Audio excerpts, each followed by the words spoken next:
So for the slab box, after you get a 1/4 inch slab rolled out, which is 1 paint stick thick on each side, you want it kind of long. I'm going to cut one nice straight line. Right now what I'm doing is making the side walls. I want to make sure they're at least 11 inches. So let's scoot this over.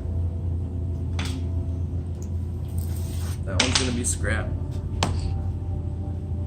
And I'm going to cut the other side because the walls need to be at least 1 inch thick. Oops, a little crooked there. I'm going to recut that because it's a little bit off. There we go. So that'll be my first strip that I'll use, and I'll show you what I'm going to use them for in just a minute. So I'll line up the other side.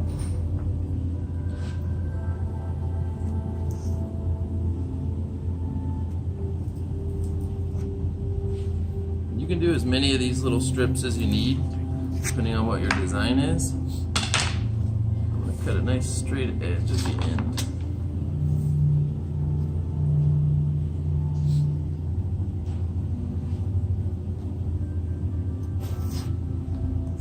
Okay, so I know those ones are precise. So I'm going to take these strips.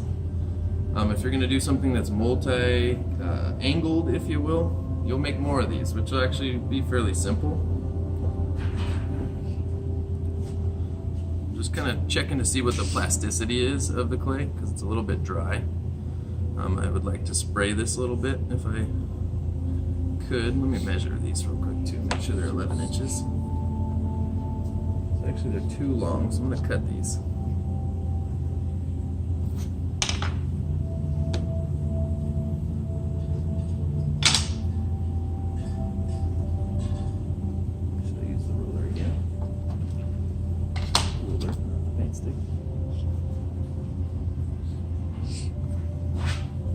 As long as they're 11 inches, and I will measure them in grading, so just keep that in mind.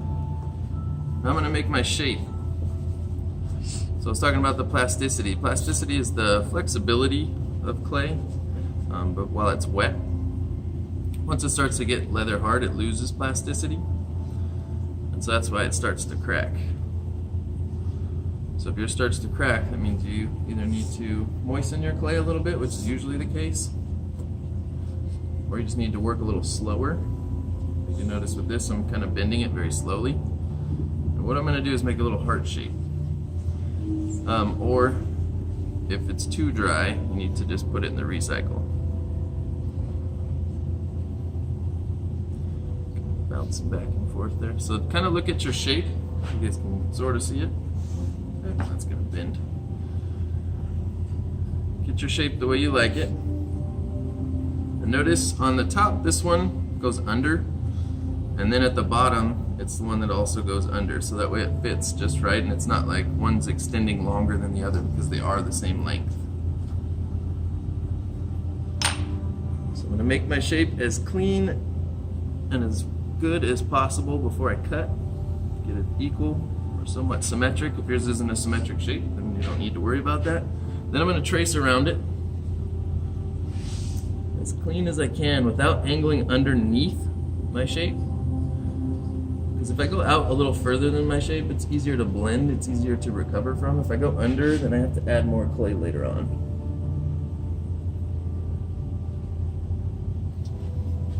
And again, always tilting your needle tool so it cuts nice and clean. Don't angle under, but angle in the direction you're cutting.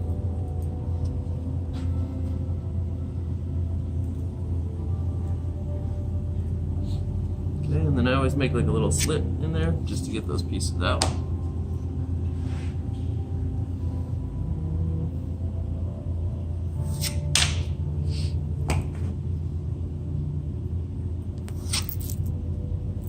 Okay, so there's the bottom. We'll move back to this in just a second. I can move these now because all I have to do is put them back on the original piece. Then I'm going to take this, cut another one. I'm going to trace it, but this time I'm going to trace a tiny bit outside of the first one. The way I do it is kind of angle my needle tool. And the reason I want to do it a little bit bigger is because this one is going to be my lid, the one I'm cutting right now. and you're gonna emboss the lid. Emboss just means to pop out. So instead of a flat, plain lid, it's gonna pop up and give it a little bit more of the 3D effect, if you will. It is a 3D form.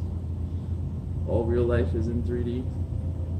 Heard some guy in a YouTube video say one time, it's like everything's in 3D. Pretty sure he was on something. But you guys ever see the double rainbow guy? No? Some of you have. But yeah, life is in 3D. But these are all 3D forms. Everything we're making here is 3D, but it just gives it a little bit more of a pop to it. So this one's gonna be my lid. That's the second one. So I'm gonna let that dry a bit. So that way later I can pop it up, but I'll get to that in a little bit. So now I'm gonna score and slip this together. There we are. So I'm gonna score the outside.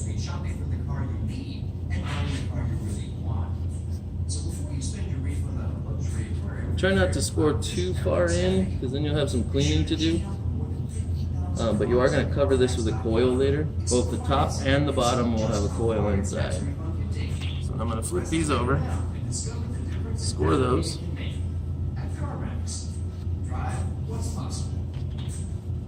Don't forget which one went on which side, so I just flip these over.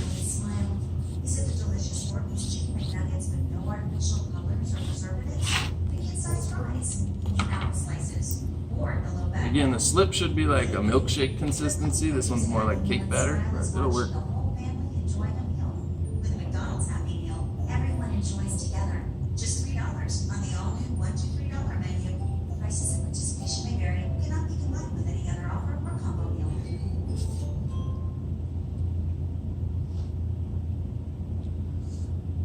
Make sure that you slip these pretty well, because this is what's going to hold everything together after it dries a bit.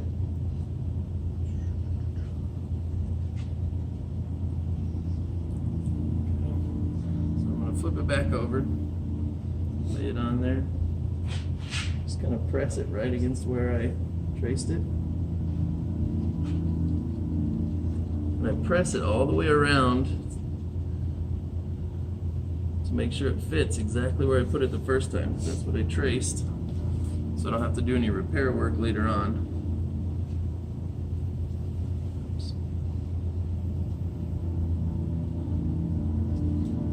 So again, I'm going to follow it all the way around with my finger, just kind of press it to the shape of the heart. And double check it just to make sure. And again, if you cut underneath it, you got some repair work. You'll have to add some clay in there. Mine's a little bit further out right here, which is fine. I can just blend that up. So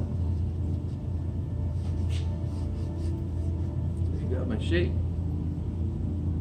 Then I'm going to take my serrated rib, I'm going to start over here and just blend up.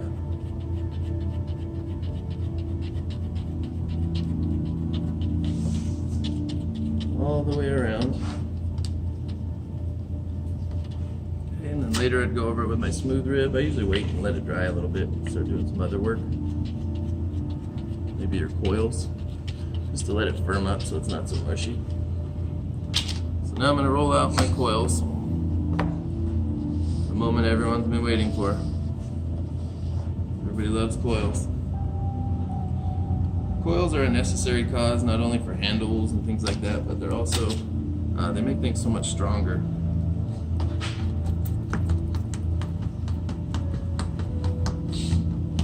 And again, always keeping my palm parallel to the table, not pressing too hard. It's light pressure, just going back and forth.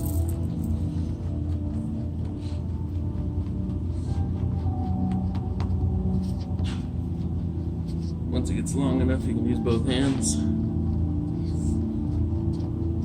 And again, I want the thickness of the coils should be around the thickness of a pencil, maybe a little bit thicker, maybe this paintbrush.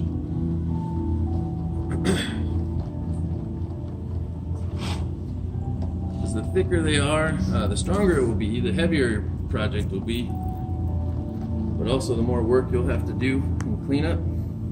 So about this thickness here. I want to do it in one foul swoop if I can on each side, so it's not a bunch of little chunks that I have to blend together. So I want a nice long coil.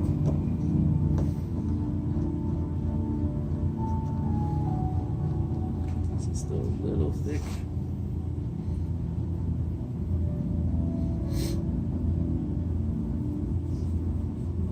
That looks about right. Okay.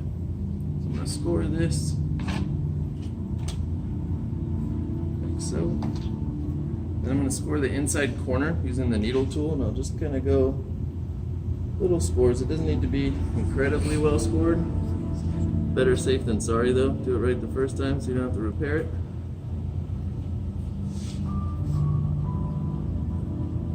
Okay, and then I'll slip. Be careful when you move these, because they're going to be a little touchy at first.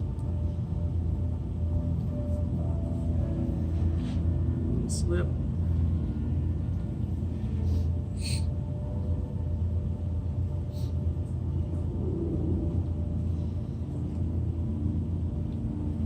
Okay, when you press these in, I'm going to start in a corner, so I'm going to pick right down here. I'm going to lay it in there, but I'm not going to press it down just yet, not all the way anyway, because I'm going to start here. I'm going to press and I'm going to hold the wall with my thumb, and I'm going to slowly work my way, pinching it the whole way to flatten it out. One, this helps me blend later on. Two, it's so I don't have such a thick coil to blend in.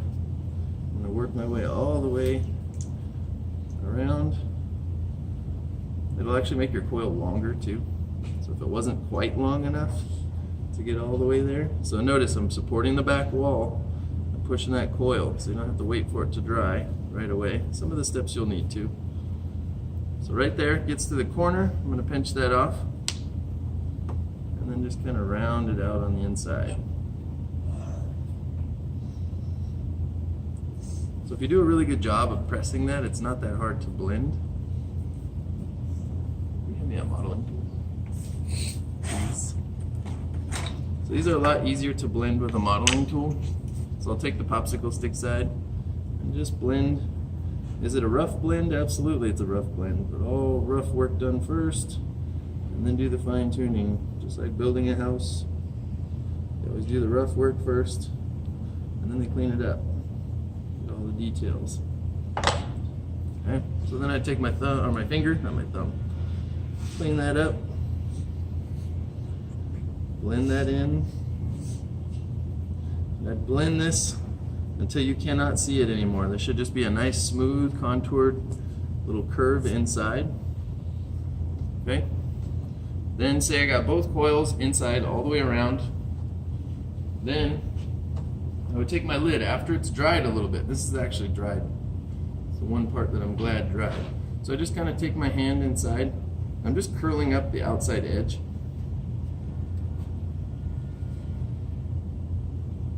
And this is what I was talking about with embossing. It's going to make the lid pop up. So then I'm going to press in here. If you press and then you like let it sag and it just goes back down, it means it's not dry enough yet. So then I would score and slip the inside of this part. Okay? Should pop up like so. This one's going to sag a little bit, but I'm going to put it back on there. Also make sure it's the way you traced it. Like if I were to flip this over, do it this way, it wouldn't fit. So that's not the way I cut it. There we go. So I'd score and slip this on, completely blend it. So I would take my serrated rib again, completely blend it. So I don't want to see any flat lines. Flat lines are boring and they're really hard to cut straight. So something that's nice and creative, maybe wavy lines, maybe zigzags, but just think about the function of it. Make sure it's actually going to come apart. Don't do something that's too intricate to where you can't take the lid off. Once you cut the lid, let it dry for maybe, I don't know, 20 to 35 minutes, something like that. Let it sit. Then you're going to take the lid off. Make sure it's not going to move or be mushy, because otherwise it won't fit back together. But you'll take the lid off and you'll add a coil in what will be this seam here up at the top, because otherwise you'll see this little crack in the inside. It's just a separation of clay where this part's popped up and there's nothing to connect up here. Does that make sense? So coils in both the bottom all the way around and the top after you take the lid off, but you want to let it dry to about just before leather hard. So it's still a little bit malleable, still got some color to it, some darkness. If it starts getting kind of chalky and pasty, you know that it's getting closer to beyond leather hard, if you will. Does that make sense? All right.